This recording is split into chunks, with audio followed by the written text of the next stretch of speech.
So సిజేపీ party అంటే చాలా మంది జంతర్ మంతర్ దగ్గర ఉద్యమం చేస్తారు కదా నీట్ పేపర్ లీకేజ్ కోసం, మీరేమంటారు? నేనేమంటా అంటే సిజేపీ పార్టీ స్టాండ్ తీసుకుంది, కానీ దాంట్లో ఎంత విద్రోహ శక్తులు ఆడానో తెలుసా మీకు? ఈ శక్తులన్నీ ఆ ఉద్యమాన్ని పక్కదారి పట్టిస్తున్నాయి. ఏం జరుగుతుంది అసలు? నీటు విద్యార్థులు వాళ్ళు దెబ్బలు తిని వాళ్ళు రక్తాలు గార్చుకుంటూ లాఠీ దెబ్బలు తింటూ కేసులు లేపించుకుంటూ వాళ్ళు పోరాడుతుంటే అది నిజమైన ఉద్యమం వన్ సైడ్ నడుస్తుంది అక్కడ. కానీ అది క్యాచ్ చేసుకొని దీంట్లో ఎవరెవరైతే ఈ పార్టీ సభ్యులు ఉన్నారో వచ్చి ప్రైవేట్ పార్ట్స్ చూపించుకుంటా మహిళల పైన జర్నలిస్ట్ మహిళల పైన దాడులు చేసుకుంటా వాళ్ళని టచ్ చేసుకుంటా చేస్తున్నారు కదా. మీరు మీ పార్టీ సభ్యులు ఫస్ట్ ఆఫ్ ఆల్ అక్కడ నుంచి దొబ్బేయండి. నీట్ విద్యార్థులు చేసుకుంటారు ఆ ఉద్యమం. ఎందుకంటే ఉద్యమాన్ని నీరు కార్చకండి, దయచేసి చెప్తున్నాము. మీ పార్టీ బలోపేతాల కోసం ఇక్కడ విద్యార్థుల్ని బలి చేస్తే మాత్రం ఊకుండే ప్రసక్తి లేదు. ఆ ఉద్యమం చాలా జెన్యున్. మేమందరం కూడా యావత్ భారతదేశం మొత్తం మేము సపోర్ట్ చేస్తాం. ఎందుకంటే తెలంగాణలో కూడా డాక్టర్లు అవసరం, తెలంగాణలో కూడా ఇంజనీర్లు అవసరం. ఆ పరీక్షను మా తెలంగాణ వాళ్ళు కూడా రాస్తారు కాబట్టి ఖచ్చితంగా మేమందరం కూడా తెలంగాణ నిరుద్యోగుల తరపు నుంచి మేము ఖచ్చితంగా నీటి విద్యార్థులకు మద్దతు ఇస్తాం.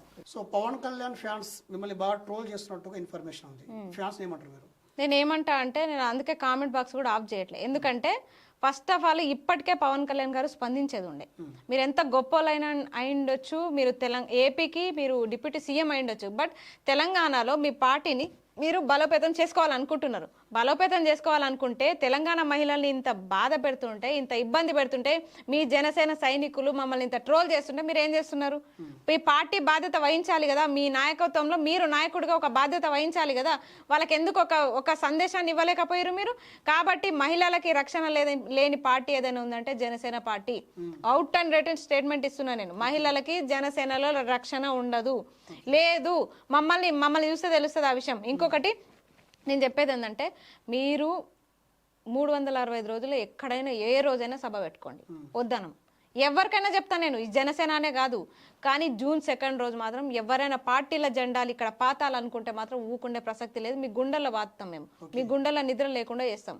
ఏం మాట్లాడుతారు అసలు? June 2 అంటే దాని వాల్యూ తెలుసా మీకు? ఎంతమంది ఉద్యమకారులు ఆత్మ బలిదానాలు చేసుకున్నారో తెలుసా? ఎంతమంది విద్యార్థులు ఉరికంబాలు ఎక్కి వాళ్ళు ఉరితాళ్ళు వేసుకొని చచ్చిపోయారో తెలుసా మీకు?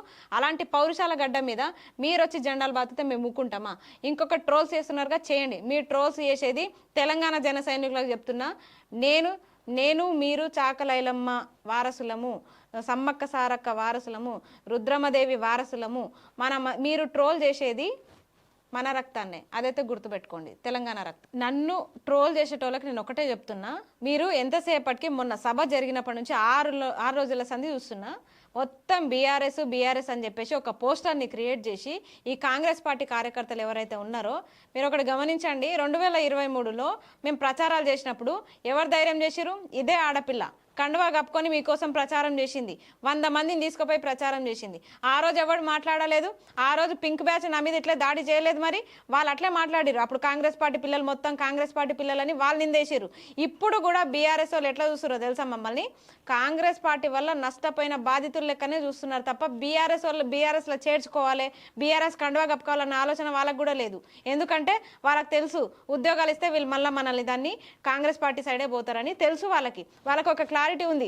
అందుకే ఎంతసేపటికి మేము అడిగితే తప్ప బీఆర్ఎస్ వాళ్ళు ముందుకొచ్చి సభలు పెట్టట్లేదు. అది గుర్తుపెట్టుకోండి. మీరు నా పోస్టర్ని ప్రతి గ్రామానికి చేరవేసిరు. మా పక్క ఊరోళ్ళు, నా ఊర్లో కూడా ఆ పోస్టర్ వచ్చేసింది. కాంగ్రెస్ పార్టీ అఫీషియల్ పేజ్లో పెట్టిరు. మీకు ఎంత ధైర్యం ఉంటే మీ పార్టీ కోసం కండువా కప్పుకొని ప్రచారం చేసిన నన్ను సిగ్గు లేకుండా ఈరోజు పింక్ పేడ్ బ్యాచ్ అని చెప్పేసి మొత్తం స్ప్రెడ్ చేస్తున్నారు కదా. సిగ్గు తెచ్చుకోండి కొంచెమన్నా. నేను కొట్లాడేది నా ఒక్కదాని ఉద్యోగం కోసం కాదు కదా. ఆ 2 లక్షల ఉద్యోగాలు వస్తే 2 లక్షల ఉద్యోగాల జీతం నాకే పడదు, నా అకౌంట్లోనే పడదు. మీ ఇంట్లో మీ పిల్లలు కూడా చదువుతున్నారు, మీ తమ్ముడు మీ చెల్లె వాళ్ళు కూడా చదువుతున్నారు. వాళ్ళు కూడా కానిస్టేబుల్ కోసం, వాళ్ళు కూడా గ్రూప్స్ కోసం, డిఎస్సి కోసం, గురుకుల కోసం, జేఎల్ కోసం, డిఎల్ కోసం, ప్రతి జీపీఓ కోసం, ఏడబ్ల్యూ కోసం, లైన్మెన్ ఉద్యోగాల కోసం, అన్నిటి కోసం కూడా వాళ్ళు ప్రిపేర్ అవుతున్నారు. వాళ్ళ కష్టం మీకు కనిపిస్తలేదా? వాళ్ళందరి కోసమే కదా నేను పోరాడేది. సిగ్గుశరం లేకుండా ఈరోజు నా పోస్టర్ని ఫార్వర్డ్ చేస్తున్నారా? మీరు ఎన్ని ఫార్వర్డ్లు చేస్తున్నారో మాకు తెలియదా? ట్వీట్ చేస్తారా? మొత్తం ఫేస్బుక్లో పెడతారా? నా గురించి తప్పుగా మాట్లాడతారా? పింక్ పేడ్ బ్యాచ్ అని చెప్పేసి. నేను కప్పుకున్నది రెడ్ చిన్న అయితే పింక్ ఎట్లా అయింది? సన్నాసులారా, కొంచెమన్నా సిగ్గుండాలి కదా మీకు. మీ ఇంట్లో ఆడపిల్లల్ని అట్లా బ్లేమ్ చేస్తుంటే మీరు ఊరుకుంటారా? అయినా ఎన్ని నిందలైనా నేను పడడానికి సిద్ధమే, కానీ నిరుద్యోగ ఉద్యమాన్ని మీరు ఏదో అంటున్నారని చెప్పేసి నేను డైవర్ట్ చేయను.